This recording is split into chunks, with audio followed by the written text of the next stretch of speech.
Hello বন্ধুরা, আমি আবার এসে পড়েছি।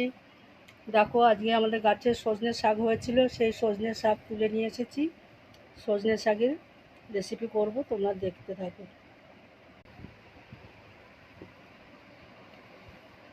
দেখো বন্ধুরা, এইভাবে আমি ছাড়িয়ে নিয়েছি, আর এই যে ডাঁটাগুলো সব এইভাবে সব।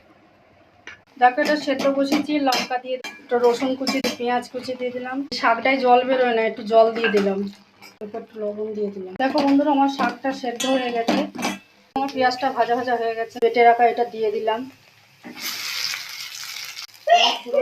মতন লবণ, সামান্য একটু মিষ্টি।